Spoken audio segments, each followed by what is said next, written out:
செல்வோம். பெரியவரே, யார் நீங்க? உங்களை பார்த்ததே இல்லையே. நான் கவிஞன், நான் புலவன். மன்னர்களை பாடி பரிசு பெறும் சாதாரண புலவன் அல்ல. பார்த்து பரவசமடைந்தால் மட்டுமே அந்த மன்னரை போற்றி பாடும் புலவன். அதான் பாரிய பார்க்கலாம். என் நண்பன் பாரிய பார்க்க வந்தீங்களா? உங்க பட்டியாக்குள்ள இருக்க நான் மீன் பிடிச்சு சுட்டு தாரே. அங்கிருந்த ஓடையில் எதையோ தூக்கினான் நீலன். அதை உண்ட மீன்கள் மயங்கின. 3-4 மீன்களை எடுத்துக்கொண்டு வந்தான். என்னப்பா செஞ்ச? அந்த மீன்களுக்கு என்ன ஆச்சு?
மூவேந்தர்களும் புலவர்களின் வேடம் அணிந்து பரமமலைக்கு செல்கின்றனர்.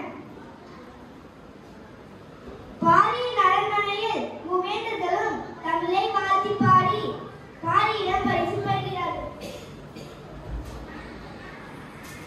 தும் தரணானதும் தரணானனா தானே நனான தானே நனான தானே நனானனா தும் தரணானதும் தரணானதும் தரணானனா தானே நனான தானே நனான தானே நனானனா வாழ்க நிரந்தரம் வாழ்க தமிழ் மொழி வாழிய வாழியவே வானமலர்ந்தது வானத்து வளர்ந்திடுவன் மொழி வாழியவே வாழ்க நிரந்தரம் வாழ்க தமிழ் மொழி வாழிய வாழியவே வானமலர்ந்தது வானத்து வளர்ந்திடுவன் மொழி வாழியவே ஏற்கடல் வைப்பின் தன் மனம் வீசி இசை கொண்டு வாழியவே எங்க தமிழ் மொழி என்றென்றும் வாழியவே ஏற்கடல் வைப்பினும் தன் மனம் வீசி இசை கொண்டு வாழியவே எங்க தமிழ் மொழி என்றென்றும் வாழியவே தும் தரணானதும் தரணானதும் தரணானா தானே நனான தானே நனான தானே நனானா சூழ்களை நீங்க தமிழொலியோங்க துறந்துக வையகமே சூழ்களை நீங்க தமிழொலியோங்க துறந்துக வையகமே தொல்லை வினைத்தரு தொல்லை அகன்று சுழற்கு தமிழ்நாட்டே தொல்லை வினைத்தரு தொல்லை அகன்று சுழற்கு தமிழ்நாடே தும் தரணானதும் தரணானதும் தரணானனா தானே நனான தானே நனான தானே நனானனா வாழ்க தமிழ் மொழி வாழ்க தமிழ் மொழி வாழ்க தமிழ் மொழியே